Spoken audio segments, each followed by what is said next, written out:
Now, good morning, students. Today, I will tell you about the zeros of polynomial. Now, yesterday you have learned about the value of polynomial at given point of variable. For this, I am taking polynomial px is 5x cube minus 2x square plus 3x minus 2. You have to find the value of polynomial at x is equal to 1. How do you find? You will put the value of x variable in the polynomial. 5 in place of x you will write 1. 1 cube minus 2. In place of x you will write 1 square. Plus 3 into 1 minus 2. Now 1 cube is 1. 5 और x cube के बीच में multiply का sign है. Variable और constant के बीच में multiply का sign होता है. -2 इंटू 1 प्लस 3 माइनस 2. इसको बॉड मास के रूल से सॉल्व करेंगे तो आ जाएगा 4. मीन्स पहले प्रोडक्ट करेंगे बाद में plus minus. Now we say that the value of polynomial at x is equal to 1 is 4. So x is equal to 1 पे ये वैल्यू कहलाई जाएगी पॉलिनोमियल की. Now take one more example. I am taking px is equal to x square plus 5x plus 6 and the value of variable x is equal to -2. Now, value of variable substitute in polynomial, you will find x in place of x you will write -2 square plus 5 into -2 plus 6. When you solve -2 square is plus 4. काफ़ी बच्चे यहाँ पे -4 लिखते हैं. 5 into -2 -10 plus 6. 6 और 4 plus वाले add कर देंगे. 10 minus 10 is equals to 0. So value of polynomial at x is equal to -2 is 0. तो किस पॉइंट पे वैल्यू 0 आई है? x इज इक्वल टू -2 पे. तो जिस पॉइंट पे वैल्यू 0 आई है उसको कहते हैं हम zero of the polynomial. So what is the zero of polynomial? Zero of polynomial is that value of variable. I am taking value of variable is k. तो x is equal to k is called a zero of polynomial if pk is equal to 0. P K का मतलब x की जगह k रख देंगे polynomial में. So what is zero of polynomial? तो zero of polynomial is that value of x, that value of variable. Variable आपका y z कुछ भी हो सकता है. Which make the answer polynomial equals to 0.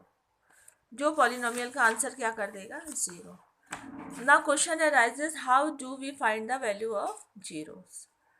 So the method is value of 0 can be found by equating polynomial equals to 0. For example, आपको x plus y एक polynomial है, इसका 0 निकालना है. इसके लिए आप ये जो polynomial है x plus 5 इसको equals to 0 रख देंगे. अब x plus 5 को 0 रखने के बाद जो वैल्यू x की आएगी वही 0 कहलाई जाएगी. तो when x plus 5 is equal to 0, 5 shifted to right hand side, तो x is equal to -5.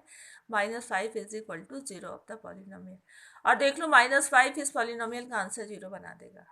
तो कई बार सोचना पड़ता है, तो it is a direct method to find the zero of the polynomial. Polynomial को 0 इक्वल करके पॉलिनोमियल की वैल्यू इक्वल्स टू 0 करके आप वेरिएबल की वैल्यू निकाल लेंगे और यही वेरिएबल की वैल्यू क्या कहलाई जाती है? 0.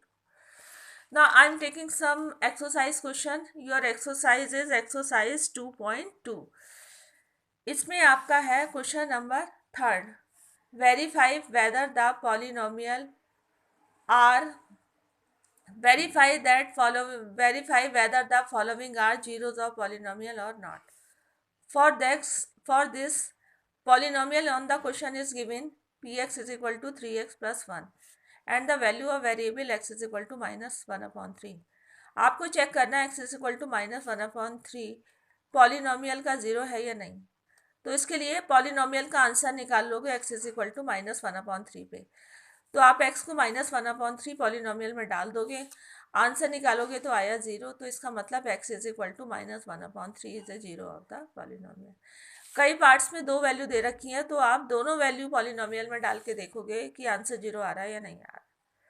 तो बाकी पार्ट आप खुद करोगे.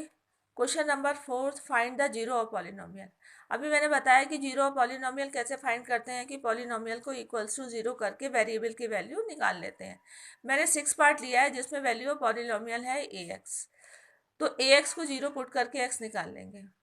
x is equal to zero upon a, और जीरो a जो है जीरो के इक्वल नहीं है, जब a जीरो के इक्वल नहीं है तो जीरो अपॉन ए कितना आएगा, zero. So x is equal to zero is zero of the polynomial, तो ax का जीरो क्या होगा, x is equal to zero.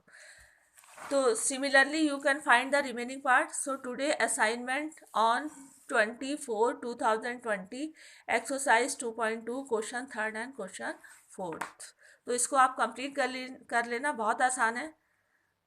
तो थर्ड और फोर्थ, जिसमें एक में चेक करना है कि जीरो है या नहीं और दूसरे में फाइंड करना है। So that's all for today. Complete your assignment. Thank you.